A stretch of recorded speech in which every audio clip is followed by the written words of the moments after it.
इसलिए कहते हैं जन्म लाभो पर पुंसाम, जन्म लेना सार्थक व्यक्ति का हो जाए, अंतिम समय मुख से ठाकुर का नाम निकल जाए। राजन, तुझे भागवत कथा सुनाता हूं जिसके श्रवण करने से भगवान हरि हृदय में आ जाते हैं। सद्य मुक्ति कर्म मुक्ति का वर्णन किया, चतुश्लोकी भागवत का वर्णन करते हैं। परीक्षित कहते हैं, बोले महाराज हम जानना चाहते हैं, ध्यान दो, हम जानना चाहते हैं। एक तरफ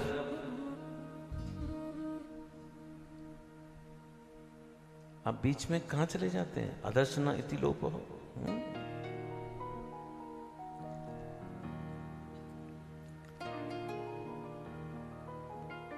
तुझे भागवत कथा सुनाता हूं, कथा सुनने से भगवान हरि चित्त में आ जाते हैं। परीक्षित ने कहा, बोले महाराज हम जानना चाहते हैं, एक तरफ भगवान के भक्त श्री विदुर जी हैं और एक तरफ भगवान के भक्त श्री उद्धव जी हैं,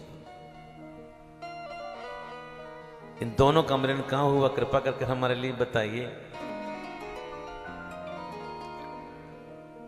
मेरे भाई बहन नोट कर लेना,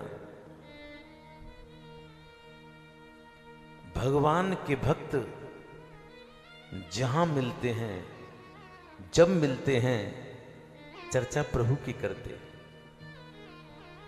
और संसारी कमबख्त जहां मिलेगा ना, जब मिलेगा, चर्चा संसार की करते हैं। भगवान के भक्त चांदनी चौक में भी मिलेंगे ना, भैया कल कथा में गए नहीं, कल महाराज जी ने कथा में क्या सुनाया? भक्त लोग और संसारी कथा में बैठेंगे ना, ओ फलानी नहीं आई, अब भैया पता नहीं बड़े आदमी है, क्या तो दिया होगा, मैं तो फोन कर दिया। यहां बैठकर भी संसार की चर्चा छोड़ते नहीं। कहीं चले जाएं संसारी। मैं 13 बार कैलाश की यात्रा करके आया, 13 बार। 2-3 साल से बंद है कैलाश, कोविड के बाद अभी तक खुला नहीं।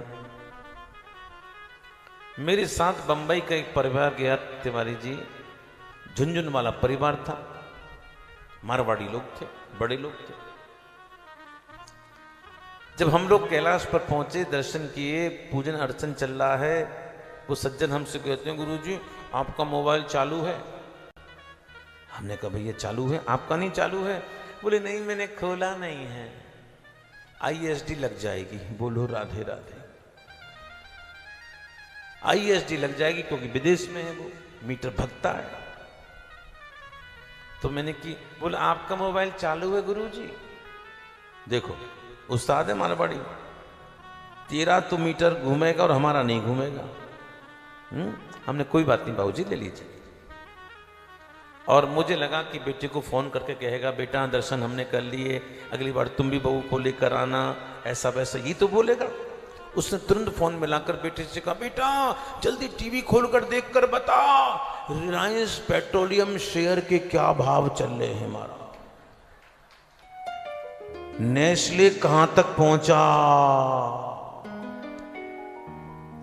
मैंने कहा कि देखो ये कमबख्त, ये संसारी जहां चले जाएं, संसार उनको पीछा छोड़ता ही नहीं। और दिल्ली वाले उससे भी आ गया।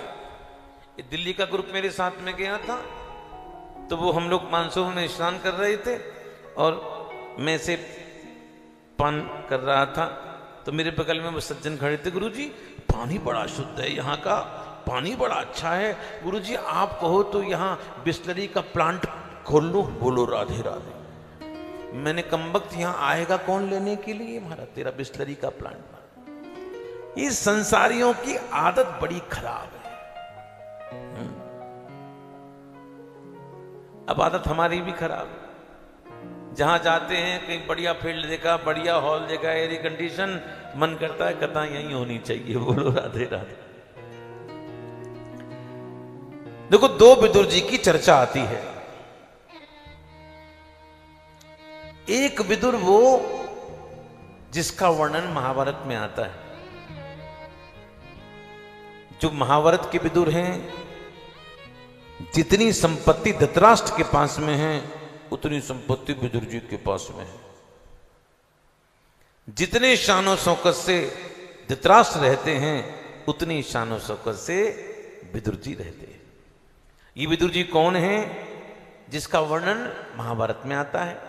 एक ग्रंथ और है जिसका नाम है श्रीमद् भक्तमाल। भक्तमाल की जो विदुर हैं वो महल से दूर एक कुटिया में रहते हैं और पत्नी के साथ में दोनों झूम कर भजन करते हैं। और उनकी कुटिया में, आपको पता है, कुटिया में बहुत धन था। हाँ, आपको कुटिया में धन? हाँ, कुटिया में धन। अरे वैष्णवों का धन क्या है? हमारो धन राधा श्री राधा श्री राधा। हमारो धन राधा श्री राधा श्री राधा। हमारो धन राधा राधा राधा राधा राधा। हमारो धन राधा राधा राधा राधा राधा। परम धन राधा श्री राधा श्री राधा। परम धन राधा श्री राधा श्री राधा। वैष्णवों का धन क्या है? वैष्णवों का धन तो किशोरी जी का नाम है। ये विदुर जी कौन से हैं जिसका वर्णन भक्तमाल में आता है। और रही बात हमारी, हमको तो भक्तमाल की विदुर ज्यादा अच्छे लगते। मैं आपसे सच कहता हूं, मैं साल में लगभग 40-42 भागवत कहता हूं और 2 राम कथा भी झूम के सुनाता हूं। और भक्तों के विशेष आग्रह पर साल में 1 या 2 बार भक्तमाल की कथा को भी सुनाता हूं। और आज भगवान हस्तिनापुर में पधारे। धृतराष्ट्र ने भगवान का स्वागत किया। भगवान ने कहा, दुर्योधन देखो, पांडव आपके भाई हैं, इनको आधा राज्य दे दो।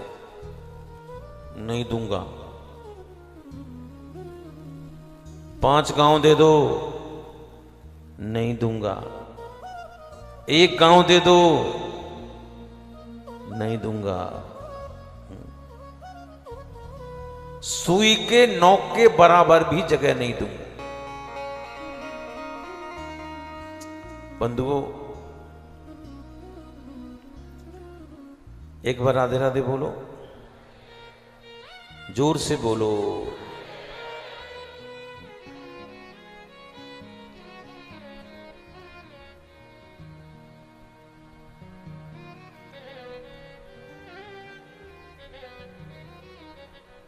भाइयों में झगड़ा होता है, आम बात है,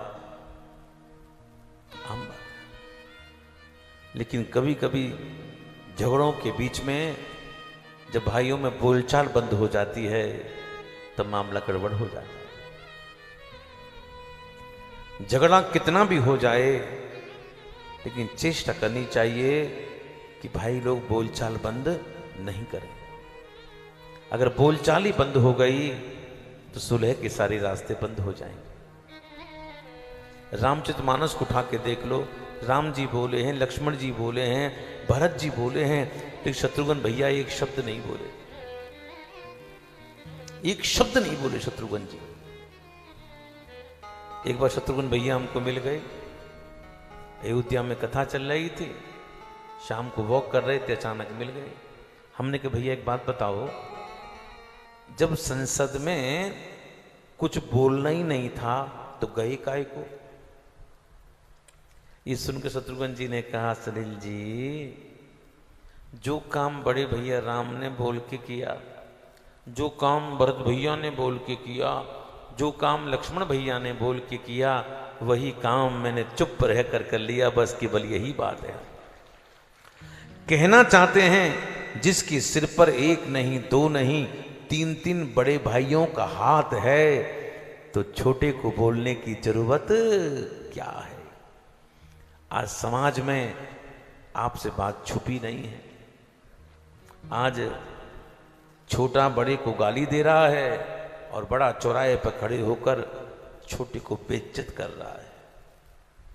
जब घर का झगड़ा जब सड़क पे आ जाता है तो तू चालू हो जाती है। बाहर के लोग फायदा उठाते हैं।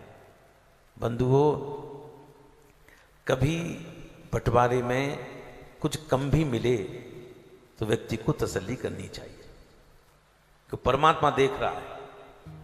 जिसने बेईमानी की है उसका अंत कभी अच्छा नहीं हुआ। कभी कम भी मिले वो देख रहा है। सब कुछ परमात्मा देख रहा है। तुमको तुम्हारा काम होगा। दो भाई थे।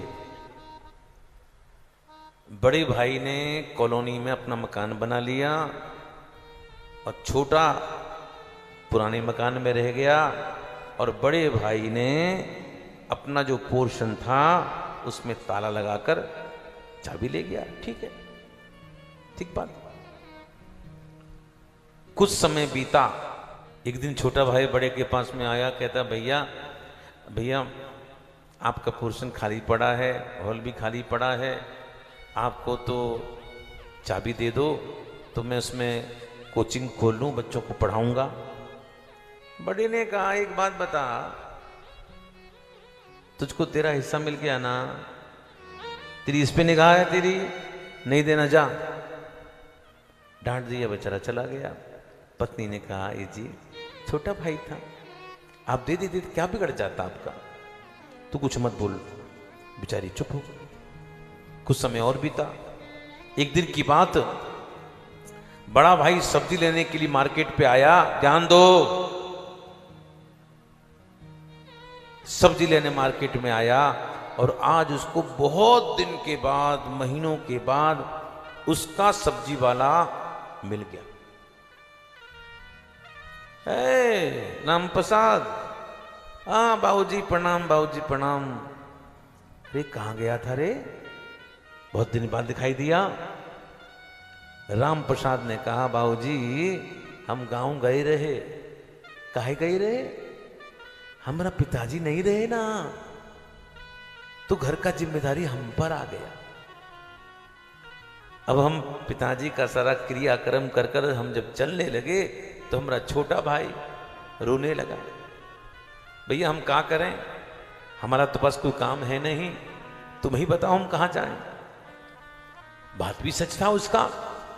अब बाबूजी की बात तो हमारा जिम्मेदारी बनता है उसके ऊपर, इसलिए गांव में हम उसके पास हम रुक के उसके लिए दुकान खुलवाया, परचूनी का सामान हम भरवाया। जब उसका दुकान चल गया तो हम लौट कर यहाँ आया है।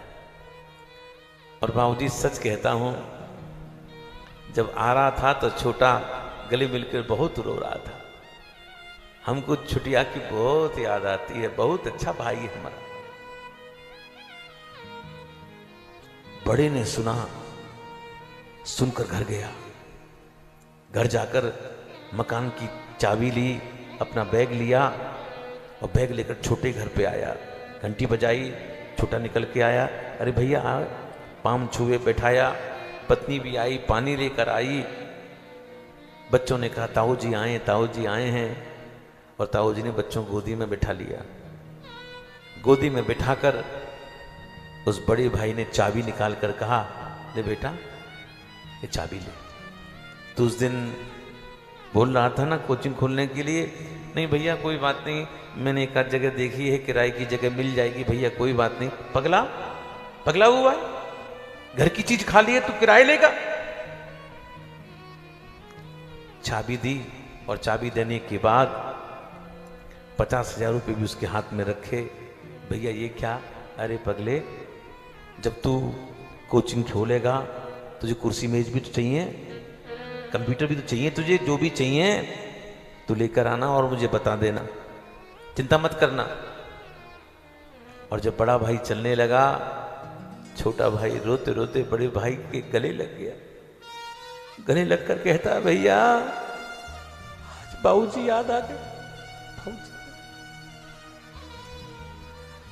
अगर आज बाबूजी याद आ गए, आज आपके रूप में मैं बाबूजी को देख रहा हूं।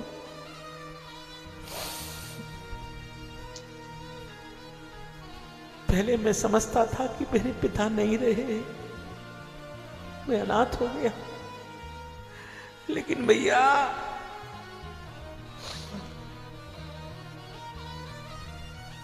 पिता तो आपके मरे होंगे, मेरा पिता तो आपके रूप में खड़ा हुआ है। भैया आप ही मेरे पिता हो। हमारा दोनों भाई रोने लगे। बंधुओं, अगर हमारे भाई किसी कारण से अगर हमसे रूठे भी हुए हैं, मैं कहना चाहूंगा टीवी के माध्यम से, उनको फोन करो,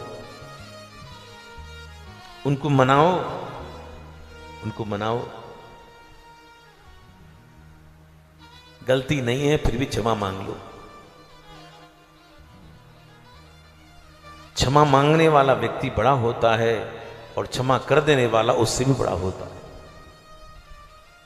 देखना आपको बहुत शांति मिलेगी, बहुत शांति मिलेगी आपको। भाई क्या, कोई भी आपका मित्र, कोई भी रिश्तेदार अगर आपसे रूठा भी हुआ है किसी कारण से भी, उसको फोन करो, अपनी तरफ से फोन करो, उसको सॉरी बोलो, माफी मांगो। मैं सच कहता हूं, आपको रात को नींद बहुत अच्छी आएगी, सच कहता हूं महाराज। इतना पत्थर हृदय पे लेकर क्यों सोते हो? क्या रखा है जीवन का? ये जीवन का भरोसा नहीं है। नहीं। कल की बात है, एक यूट्यूबर थी लड़की, सबको हंसाने काम करती थी, और अचानक उसको एक सर्प ने काटा और वो मर गई। तुरंत कोबरे ने काटा उसको। अच्छी खासी थी। लास्ट वीडियो भी उसने डाला था अपना, मैंने इसको देखा इंस्टाग्राम पर। तो इसलिए जीवन बहुत थोड़ा है, बहुत थोड़ा है। क्यों पालते हो, क्यों बैर पालते हो? इसमें जीवन जियो, जीवन जियो, घर से निकलो। क्यों घर में कुड़ रहे हो? मन करे कभी एकांत में बैठो, मन करे कभी पेड़ के नीचे बैठो, मन करे मंदिर में जाकर बैठो, जहां मन करे जाओ। किसी के बड़े मकान को देखकर परेशान मत होना। जो तुम्हारा मकान है वो किसी महल से कम नहीं है, तुम्हारा है। और परमात्मा ने अच्छे बच्चे दिए हैं, पत्नी अच्छी दी है, ये परमात्मा की बड़ी मेहर है आपके ऊपर। और आज भगवान जाने लगे। दुर्योधन ने कहा, प्रभु आपके लिए मैंने 56 भोग बनाए हैं, मैं तेरा खाऊंगा, मैं तेरा खाऊंगा। देखो, कोई किसी के यहां खाता है ना, उसमें 3 कंडीशन होती हैं। खाया जाता है किसी के प्रभाव में, किसी के प्रभाव में। आज सुबह मैं बाल भोग कर रहा था, फल ले रहा था, तो एक सज्जन मिलने के लिए आ गए। मैंने, भैया बात पीछे करेंगे, लो आप भी फल खाओ। तो मेरा इतना प्रभाव कि बेचारे बात टाल नहीं सके और ले लिया। भगवान कहते हैं, एक बात बता दुर्योधन, तेरा कोई प्रभाव है मेरे ऊपर जो मैं तेरे यहां खाऊं? प्रभाव है? बोले नहीं है। दूसरी स्थिति, अभाव। अभाव में व्यक्ति खाता है किसी के यहां। मेरे पास कुछ अभाव है क्या? मेरी ही कृपा से त्रिलोकी भंडारे चलने जो मैं तेरे यहां खाऊंगा। अरे सुन ले दुर्योधन, सुन ले,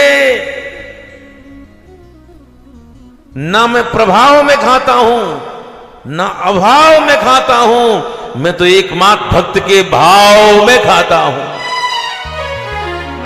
तेरे पास भाव तो है नहीं जो मैं तेरे यहां खाऊंगा। और भगवान चलने लगे, भगवान चलने लगे। दुर्योधन कहता है सैनिकों इसको बांध लो। भगवान ने कहा तू क्या, तेरा लक्कड़ दादा भी मुझको नहीं मान सकता। अरे दुर्योधन सुन ले, ना मैं तंत्र से बनता हूं ना मंत्र से बनता हूं ना मैं शक्ति से बनता हूं, मैं तो एकमात्र भक्ति से बनता हूं। तो मुझे क्या बांधे, मुझे कोई बांध सकता है तो केवल मेरी मां बांध सकती है और मुझे कोई नहीं बांध सकता। भगवान सीधे विदुर जी के यहां आए। लोग कहते हैं कि भगवान असफल हो गए। बंधुओं, भगवान की असफलता में ही भक्तों की सफलता है। अगर भगवान सफल हो जाते, दोनों भाई मिल जाते, तो द्रौपदी के केश खुले रह जाते, भीमसेन की प्रतिज्ञा का क्या रहता। भगवान फिर आए क्यों? कल को इतिहास भगवान से पूछता, श्री कृष्ण एक बात बताओ, आपके रहते धरती पर महाभारत कैसे हो गया? तो कम से कम भगवान कह तो सकते थे, भैया मैं तो गया था भाइयों को समझाने के लिए और मेरी बात किसी ने नहीं मानी तो मैं क्या करूं। अगले दिन विदुर जी ने समझाया। जब बात नहीं माने तो दुर्योधन ने भला बुरा कहा और आज नहीं चाहकर भी विदुर जी महाराज धनुष बाण को रखकर चल दिए तीर्थ यात्रा करने के लिए। उद्धव जी से मिले वृंदावन में आकर। उद्धव जी से मिलने के बाद गंगा के तट पर आए, जहां पर मैत्री मुनि का आश्रम है। यहां से लेकर चौथे स्कंद तक विदुर मैत्री संवाद चलता है। षष्ठी का विस्तार कैसे हुआ हम जानने चाहते हैं। सबसे पहले श्रीमन नारायण, नारायण की नाभि से कमल उत्पन्न हुआ, कमल पर ब्रह्मा का जन्म हुआ।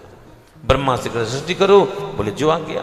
ब्रह्मा ने षष्ठी प्रारंभ की। सबसे पहले सनकादिक हुए, फिर भोलेनाथ हुए, 10 ऋषि उत्पन्न हुए, 10 में नारद जी थे।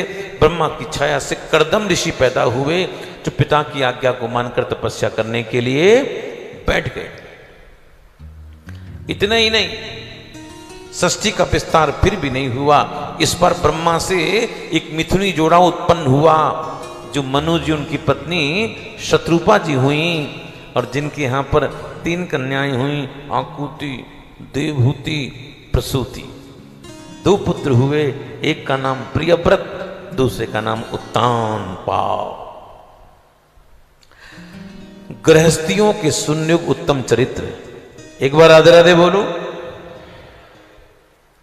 देखो रतलाम वालों, आज बता रहा हूं, कल से नहीं बताऊंगा। आपको पता है मैं राधे राधे क्यों बुलवाता हूं? नहीं पता? अरे बोलो ना। आज बता रहा हूं। सांवरो कन्हैया है, राधा गोरी गोरी है। सांवरो कन्हैया है, राधा गोरी गोरी है। धूम मची ब्रज में, वृषभान की वो छोरी है। धूम मची ब्रज में, वृषभान की वो छोरी है। कुंज गलियन में राधे, दान गलियन में राधे। कुंज गलियन में राधे, दान गलियन में राधे। राधे बिना देखो श्याम आधे। राधे राधे राधे राधे बोलो राधे राधे। राधे राधे जाने राधे को नाम ले लियो, श्याम ने बाको भलो कर दियो। जाने राधे को नाम ले लियो, श्याम ने बाको भलो कर दियो। सांबरो सलोना है, समझ के राधे राधे क्यों बुलवाता हूं? जाने राधे को नाम ले लियो श्याम ने बापुर। मैंने बताया ब्रह्मा जी की छाया से करदम ऋषि पैदा हुए और करदम जी तपस्या करने के लिए बैठ गए और करदम जी की तपस्या जब पूरी हुई उनके सामने भगवान प्रकट हो गए। करदम जी ने भगवान को देखा और देखकर भगवान की बड़ी सुंदर स्तुति की है। जुष्टम बता दिया खिल सत्वराशे संस्विदमक्ष्णो तव दर्शनान्न यद्दर्शनम जन्म बिरीड सद्वीर राकाशते यो गिनुरूढ़ योगा ये मायाते रतमेत सत्वत पादारविंदम भव सिंधुपोतम उपासते कामलवायतेषां राशीष कामान निर्ये पियेषु। बड़ी सुंदर स्तुति की, व्याख्या करने का समय नहीं है। भगवान ने कहा क्या चाहते हो? करदम जी ने कहा कह दूं? तथा सच्चाहम परिवोडु काम समानशीलाम गृह में दुधेनु। करदम जी कहते बोले प्रभु चाहता हूं कि विवाह कर लूं। अच्छा कैसी पत्नी चाहिए? महाराज पत्नी एक तो सुंदर हो और गाय जैसी पत्नी हो। समान शीलाम गृह में दु धेनुम। धेनुम शब्द आया है, भैंस नहीं कहा, भैंस जैसी पत्नी हो। पत्नी कैसी हो? अरे बोलो ना, गाय जैसी पत्नी हो, सुंदर पत्नी हो। सुंदरता का अर्थ यहां रूप से नहीं है, सुंदरता का अर्थ यहां गुणों से है। सुंदर पत्नी कौन सी होती है? घर में महात्मा आ जाएं, प्रसन्न हो जाए। और क्या जी घर में महात्मा आने चाहिए। महात्मा घर में आते हैं ना तो घर पवित्र हो जाता है, पावन हो जाता है। इसलिए घर में महात्मा आने चाहिए। महात्माओं को देखकर प्रसन्न हो जाती है। और दूसरी कैसी है? जरूरत है क्या बताने की? बोलो राधे राधे। भगवान ने कहा मनु जी ध्यान दो आप लोग।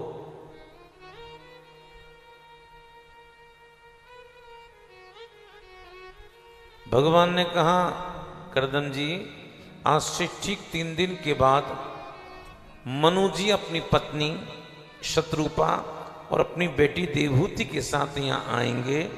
तुम देवहूति के साथ विवाह कर लेना और तुम्हारे हम कपिल रूप से प्रकट हो जाएंगे, संसार को ज्ञान मार्ग का दर्शन कराएंगे।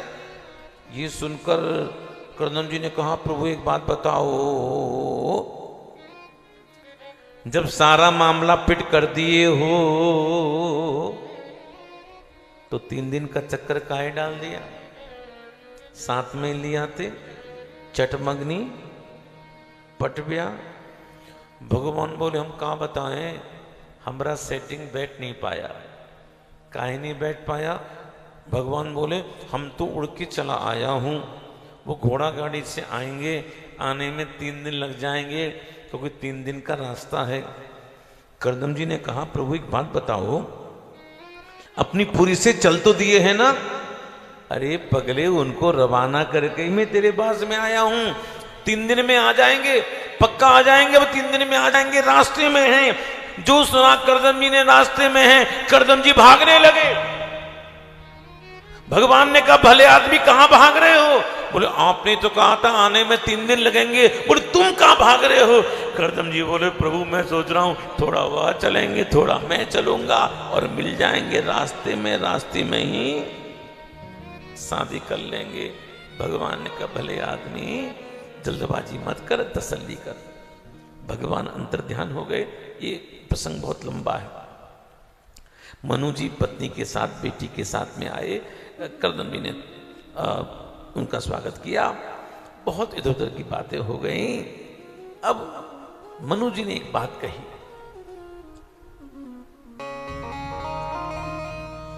उद्यतस्य हि कामस्यो प्रतिवादो न सस्यते अपि निर्मुक्त संगस्यो काम रक्तस्य किम पुनो। देखो इसका अर्थ समझने के लिए मेरे हाथ में माला दिख रही है, बोलो। अच्छा एक बात बताओ, ये माला किस किस को चाहिए? हाथ खड़ा करो। हो चाहिए? अच्छा आपको माला चाहिए और मेरे को अच्छा माला लो। तू लेना चाहिए कि नखरे करने चाहिए? अरे बोलो ना, लेना चाहिए ना।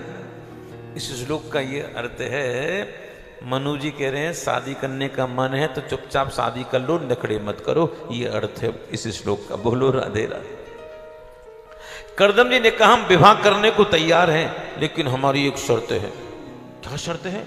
शर्त यह है कि अगर हमारा विवाह हो गया, विवाह के बाद अगर हमारा पुत्र हो गया, हम सबको छोड़कर सन्यास ले लेंगे। आपकी बेटी को मंजूर हो तो पूछ लो। अब ये बात तो तय थी नहीं, ये बात तो नहीं आई है। मनु जी ने कहा हमारा थोड़ा समय तो हमको सोचने के लिए। तीनों खड़े हुए, कोने में आए और कोने में आकर मनु ने कहा बेटी देख, कल को तेरा विवाह हो जाए और साल भर में बेटा हो जाए और वो सबको छोड़कर सन्यास ले लें, तू कहे कि पिताजी मैं कहां जाऊं? सोच ले, विचार कर ले, जल्दबाजी मत कर। और जैसे ही सुनकर मानो देवभूति एक बहुत अच्छी बात कहती है। देवभूति कहती है पिताजी ऐसे नास्तिक के साथ जीवन निभाने से अच्छा है कोई भगवान का भक्त हो, उसके साथ में एक दिन रह लूंगी, मेरा जीवन धन्य हो जाएगा पिताजी। मैं ऐसे के साथ में क्यों रहूं जो न कभी मंदिर जाता हो?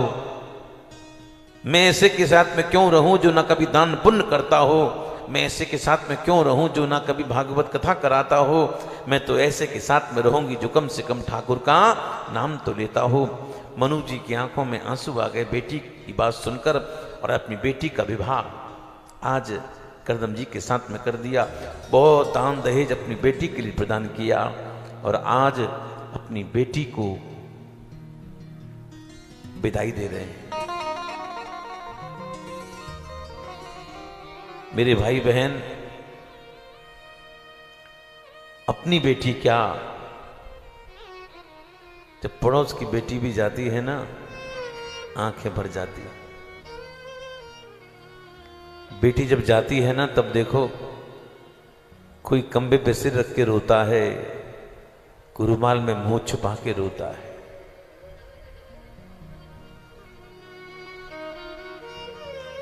पिता जब हारा थका आता है ना, तो लाडली पूछती है बाबूजी आपकी तबीयत तो ठीक है ना, दवाई दूं?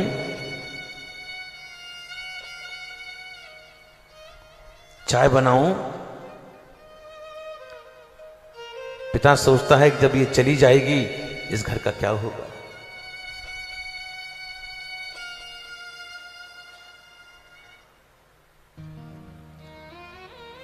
देखो हम लोग कहते हैं बेटा बेटा बेटा, बेटे में और बेटी में जमीन आसमान का अंतर है। बेटा भी खड़ा रहता है, बेटी भी खड़ी रहती है जब अचानक पिता का पैर फिसल जाता है, और पिता जब सीढ़ी से गिर जाता है लड़का खड़े खड़े बात बनाता है, बाबूजी गिर पड़े ना, चोट लग गई ना, कितनी बार तुमसे कहा ढंग से चला करो। लेकिन लड़की भाग के जाती है, कहती है बाबूजी आपकी चोट तो नहीं लगी, दवाई लगाऊं?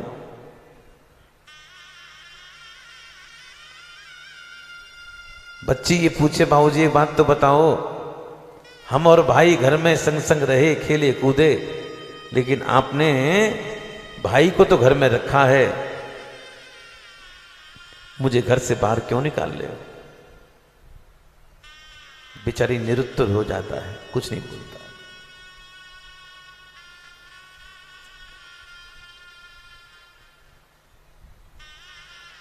जिस बेटी की केवल और केवल पिता होते हैं, मां नहीं होती, ऐसी बेटी जब जाती है ना तो कहती है भैया भैया तुझे मरे मां की कसम है भैया, तो पिता को कष्ट बनती हो, भैया मैं आ जाऊंगी सेवा करने को, भैया मैं आ जाऊंगी।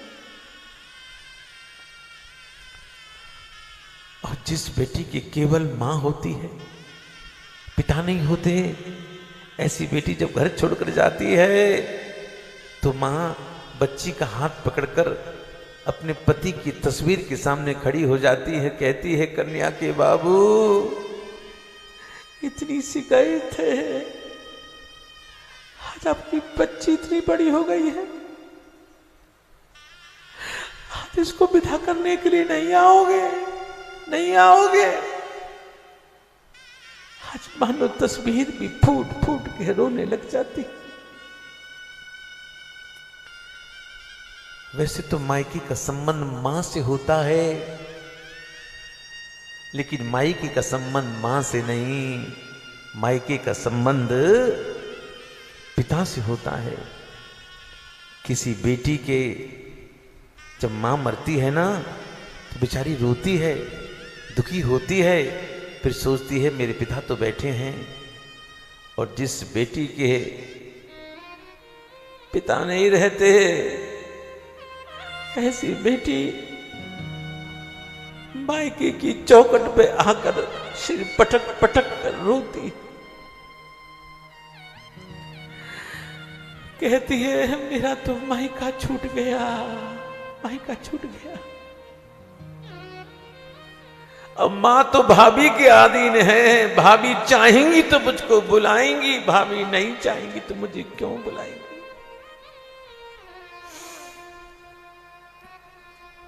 पिता अमीर हो गरीब हो, हर पिता जाते हुए बच्ची को केवल एक ही आशीर्वाद देता है, बाबुल की दुआएं लेती जा, जा तुझको सुखी संसार मिले, मेरे की कभी ना याद आए, ससुराल में इतना प्यार मिले, ना जो से तुझे पाला मैंने, कलियों की तरह फूलों की तरह, बचपन में झुलाया है तुझको, बाहों ने मेरी झूलों की तरह, मेरे पाग किए नाजुक डाली, तुझे हर पल नई बहार मिले, मेरे की कभी ना याद आए, ससुराल में इतना प्यार, ससुराल में इतना प्यार, बीते तेरे जीवन की घड़ियां, आराम की ठंडी कांटा भी न चुभने पाए, मेरी लाडली तेरे पाँव में। उस द्वार से दुख दूर रहे, जिस द्वार से तेरा द्वार मिले, की कभी ना याद आए। ससुराल में इतना प्यार मिले, ससुराल में इतना प्यार मिले। बेटी की विदाई ऐसी होती है बंधुओं, ऐसी होती है। अपनी बेटी क्या, पड़ोस की बेटी भी जाती है तो हमारी आंखें भर आती हैं।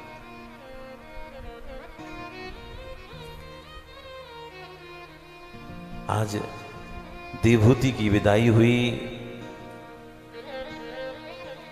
मैत्री मुनि विदुर जी से कह रहे हैं, ये कथा सुखदेव जी परीक्षित को सुना रहे हैं और यही कथा सूत जी ऋषियों को सुना रहे हैं।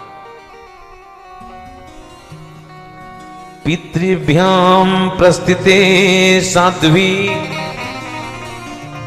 पतिम इंगिते कोविदा, नित्यं परचरत प्रीत्या भवानी वो भवम प्रभुम। पिता के जाने के बाद देवहूति अपने पति की सेवा कर रही है। सेवा कैसी कर रही है? पति इंगित कोविदा। इंगित कोविदा माने अगर पति बैठा है भोजन करने के लिए या पति बैठा है पूजन करने के लिए, तो पूजन की सारी तैयारी है।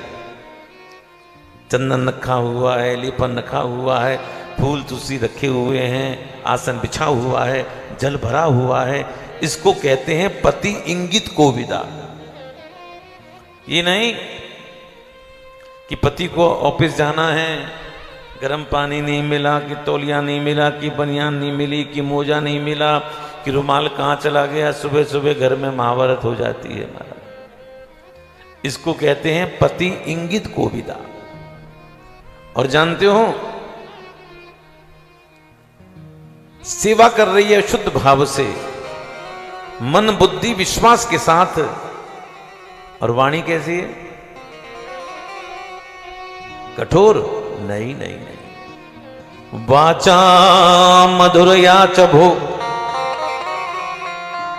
बंधुओं नोट कर लेना,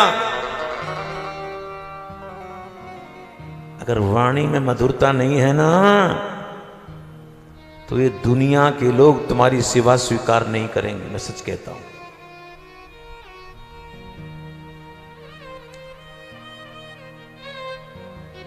पत्नी कितनी भी अच्छी सही, पति की खूब सेवा करती है, पति के लिए लक्कर भोजन बनाती है। खूब लक्कर भोजन बनाया एक दिन उसने, जो मेरे पति को पसंद है। पति आया ऑफिस से, कमरे में बैठा हुआ था, भोजन लगा दिया टेबल पर। पत्नी आई, आ गया, चल चल खा खा ले, चल खा।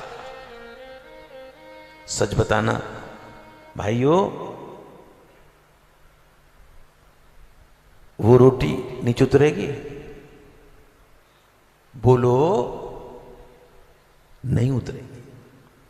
मैं वही आपसे कह रहा हूं, अगर वाणी में मधुरता नहीं है ना, ये दुनिया के लोग तुम्हारी सेवा स्वीकार नहीं करेंगे।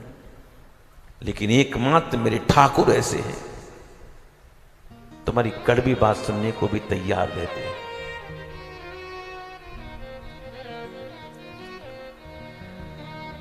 न्याय के एक बहुत बड़े पंडित हुए, जिनका नाम था श्री उदयाचार्य जी महाराज। महान महान भक्त हुए और महान पंडित थे न्याय के। सच्ची घटना बता रहा हूं। आए हैं जगन्नाथपुरी दर्शन करने के लिए, देरी से पहुंचे, पट बंद हो गया। जब मंदिर का पट बंद हो गया तो वहीं खड़े होकर चिल्ला रहे हैं, कहते हैं ठाकुर मैं आया हूं, मुझको दर्शन नहीं दोगे तुम? जो बौद्ध लोग तेरा खंडन करते हैं तो मैं उदयाचार्य तेरा मंडन करता हूं, मुझको दर्शन नहीं देगा? ऐसा बोलने लगी महाराज। इतने में क्या हुआ, पुजारी जी को कोई काम याद आया मंदिर का। अरे काम नहीं भी आया तो ठाकुर ने खोपड़ी घुमा दी और पुजारी ने जैसे ही पर्दा खोला है, जगन्नाथ भगवान का दर्शन किया। दर्शन कर रहे हैं, आंखों से झरने गिरने लगे। रोते रोते कहते हैं प्रभु मुझे क्षमा कर दो, मैं कौन हूं तुम्हारा मंडन करने वाला? हे प्रभु आप ही बौद्धों में बैठकर अपना खंडन कराते हैं और आप ही मुझ जैसे में बैठकर अपना मंडन कराते हैं। तो बंधुओं मैं फिर कहता हूं आपसे, अगर वाणी में मधुरता नहीं है तो दुनिया के लोग आपकी सेवा स्वीकार नहीं करेंगे, नहीं करेंगे, नहीं करेंगे। आगे जाकर देवहूति की यहां 9 कन्याएं हुई, कला, श्रद्धा, अरुंधति इत्यादि। 10 में भगवान कपिल का प्राकट्य हुआ। ब्रह्मा जी अपने साथ में 10 ऋषियों को लेकर आए। 9 ऋषियों के साथ 9 कन्या का विवाह हो गया। 10 में नारद जी थे, नारद जी ऐसे चले गए। कर्दमी ने संन्यास ले लिया और मैया देवहूति ने अपने पुत्र भगवान कपिल से बड़े बड़े प्रश्न किए। इसका उत्तर समाधान भगवान कपिल ने किया। कपिल जहां पर गंगा और सागर मिलते हैं ऐसे स्थान पर जाकर अवस्थित हो गए और मैया देवहूति नदी के रूप में परिणित हो गई। मनु जी की 3 कन्याएं आकुति, देवहूति, प्रसूति, 2 पुत्र, एक का नाम प्रियव्रत, दूसरे का नाम उत्तानपाद। आकुति का विवाह रुचि प्रजापति के साथ में हुआ। देवहूति का विवाह अभी आपने सुना। जो कन्या प्रसूति थी उसका विवाह ब्रह्मा के पुत्र दक्ष के साथ में हुआ। जिनके यहाँ पर 16 कन्याएं हुई, जिनमें से 13 कन्या का विवाह धर्म के साथ में हुआ, 1 कन्या का विवाह अग्नि के साथ में हुआ, 1 कन्या का विवाह पितरों के साथ में हुआ। एक थी कन्या जिसका नाम था सती, उसका विवाह भगवान शंकर के साथ में हुआ। सती की जितनी बहनें थीं सबकी संतानें थीं। सती ने युवावस्था में अपने प्राणों के लिए त्याग कर दिया था और दक्ष भगवान शंकर से द्वेष करता था। यज्ञ किया, यज्ञ में भगवान शंकर को भाग नहीं दिया। सती ने वहां जाकर देखा, वही प्राणों के लिए त्याग कर दिया। भगवान शंकर ने वीरभद्र को भेजा गणों के साथ, पूरे दक्ष को विध्वंस कर दिया। दक्ष की मुंडी को मड़ग अग्नि में सुहा कर दिया। बाद में देवताओं ने स्तुति की है, महाराज जी बहुत मैं करता है। बकरी का मस्तक जोड़ा गया, दक्ष जीवित हो गए और इसी सती ने हिमालय के यहाँ पर पार्वती के रूप में जन्म लिया, जिनका विवाह पुनः भगवान शंकर के साथ में हुआ। एक विशेष सूचना, कल की कथा में भगवान के और अवतारों की चर्चा करेंगे और कल ही हमारे कन्हैया का जन्म होगा। ये नंद की आनंद भयो जय कन्हैया लाल की। हम लोग कल धूमधाम से नंदोत्सव मनाएंगे। कल जितनी भी माताएं आए कथा सुनने के लिए, ये भाव लेकर नहीं आए हम कथा सुनने जा रही हैं, ये भाव लेके आए कि नंद के लाला हुआ है, नंद रानी के लाला हुआ है, हम सब लोग बधाई देने के लिए जा रहे हैं। इसलिए कल सारी की सारी माताएं पीले वस्त्र पहनकर आना और अपने साथ में खेल खिलौने आभूषण लेकर आना। धूमधाम से हम लोग उत्सव मनाएंगे। नंद की आनंद भयो जय कन्हैया लाल की। भगवान शंकर और उनकी झांकी का दर्शन करेंगे, सभी चरणों वंदन करेंगे, प्रणाम करेंगे और उसके बाद सब लोग बारी बारी से आकर प्रणाम करेंगे। पहले भगवान शंकर का पूजन करने के लिए परिवार के लोग आएंगे, उसके बाद आप सब लोग आना और एक बार राधे राधे बोलो। आइए तिवारी जी। बोलो महाकालेश्वर भगवान की। दोनों हाथ उठा के देखो, भगवान हमारे बीच उपस्थित है। बोलो महाकालेश्वर भगवान की। महाराज जी के श्री चरणों में आभार स्वरूप करतल ध्वनि प्रेषित करेंगे दोनों हाथों से और हाथ उठाए दोनों, एक बार उनको पुनः राधे राधे। अभी रुकिए आप लोग, 2 मिनट बैठे।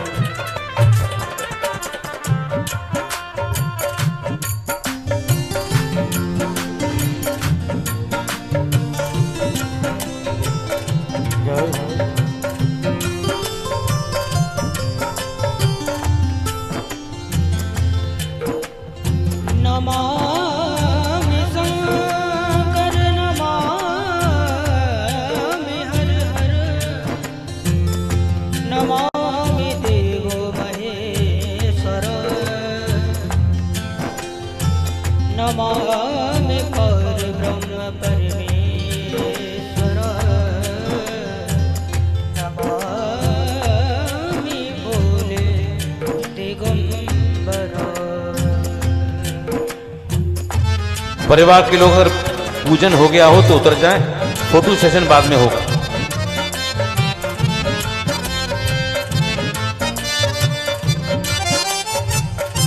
अभी हमारे बीच रतलाम के बहुत अच्छे भजन माली हैं भैया, वो इधर गुरु वंदना करते रहेंगे और तब तक माताएं बैठी रहें, भाई लोग खड़े होंगे लाइन से, ठाकुर जी को प्रणाम करेंगे, भागवत जी को प्रणाम करेंगे और प्रसाद लेके जाएंगे। बिना प्रसादी कोई नहीं जाएगा, सारे भाई लोग खड़े हों, माताएं बैठी रहें।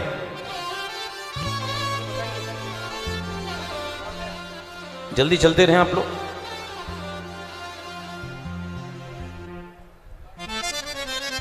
जल्दी जल्दी चलें, भाई लोग आगे चलें।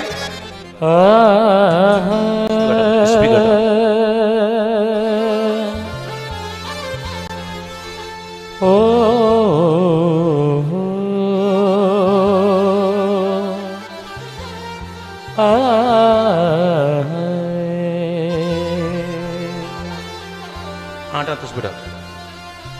ब्रह्मानंदम परम सुखदम केवलम ज्ञानमूर्ति द्वंद्वातीतं गगन सदृशम तत्वमस्यादिलक्ष्यम् एकं नित्यं विमलमचलम् सर्वधी साक्षीभूतम् भावातीतं त्रिगुणरहितं सद्गुरुं तं नमामि।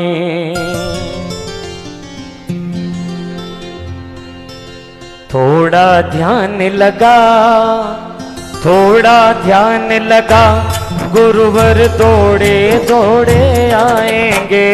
थोड़ा ध्यान लगा, थोड़ा ध्यान लगा कि गुरुवर दौड़े दौड़े आएंगे। थोड़ा ध्यान लगा, थोड़ा ध्यान लगा कि गुरुवर दौड़े दौड़े आएंगे, तुझे गले से लगाएंगे। थोड़ा ध्यान लगा, थोड़ा ध्यान लगा कि गुरुवर दौड़े दौड़े आएंगे। थोड़ा ध्यान लगा।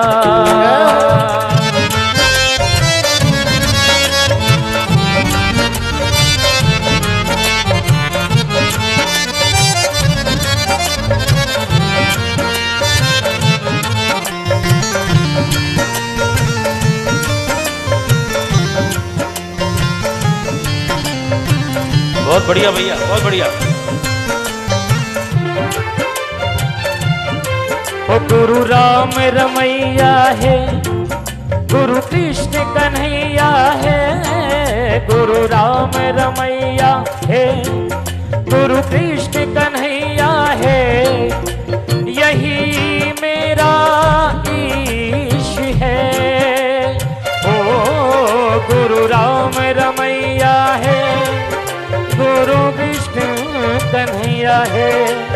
यही मेरा ईश है। ओ सत्कर्म राहों पर चलना सिखा दे जो। सत्कर्म राहों पर चलना सिखा दे जो। यही जगदीश है। ओ प्रेम से पुकार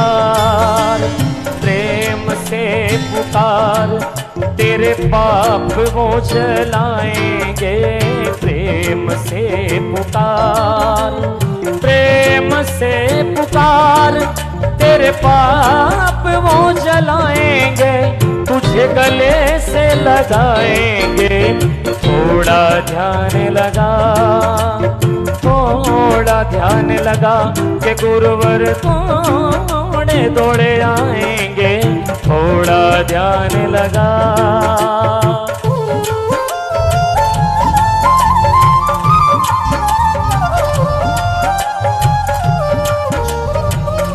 वेदों पुराणों में गुरु शीश महिमा का किया गुणगान है। हो वेदों पुराणों में गुरु शीश महिमा का किया गुणगान है। गुरुदेव की महिमा कितनी निराली है। गुरुदेव की महिमा कितनी निराली है। अपार ज्ञान है। ओ गुरुदेव की महिमा इतनी निराली है। अपार ज्ञान है। प्रेम से पुकार, प्रेम से पुकार, तुझे गले से लगाएंगे। थोड़ा ध्यान लगा, थोड़ा ध्यान लगा कि गुरुवर दौड़े दौड़े आएंगे। तुझे गले से लगाएंगे। अखियां मन की खोल, अखियां मन की खोल, तेरे पाप वो जलाएंगे। थोड़ा ध्यान लगा।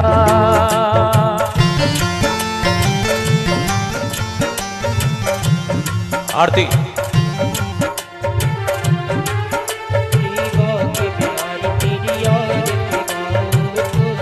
प्यारी तेरी याद थी गाँव, मोर मुकुट तेरे शीश पे सोहे। प्यारी बंसी मेरो मन मोह, एक छुई बलिहारी श्री बागी प्यारी तेरी याद थी गाँव। चरणों से निकली है गंगा प्यारी, जिसने सारी दुनिया तारी। मैं चरणों के दर्शन श्री बागी प्यारी तेरी याद थी। दासी अनाथ के नाथ आप हो, सुख दुख जीवन साथ आप हो। हरि चरणों में शीश नवाऊं, श्री भाग्य प्यारी तेरी याद थी। श्री हरिदास के प्यारे तुम हो, मेरे मोहन जीवन धन हो। देखो युगल छवि बल बलिराम, श्री भाग्य प्यारी तेरी याद थी।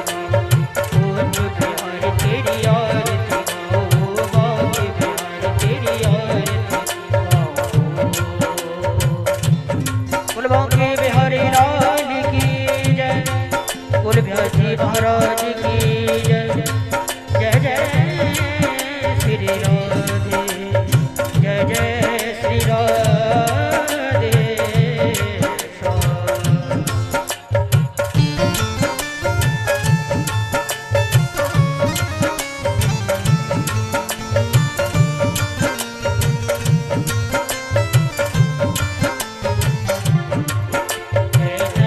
तेरी माया जग में ओ दुनिया के रखवाले।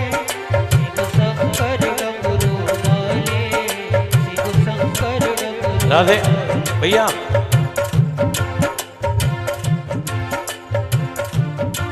एक बार दोनों हाथ उठाकर जयकारा लगाएंगे। बोलो नमो पार्वती पते हर हर महा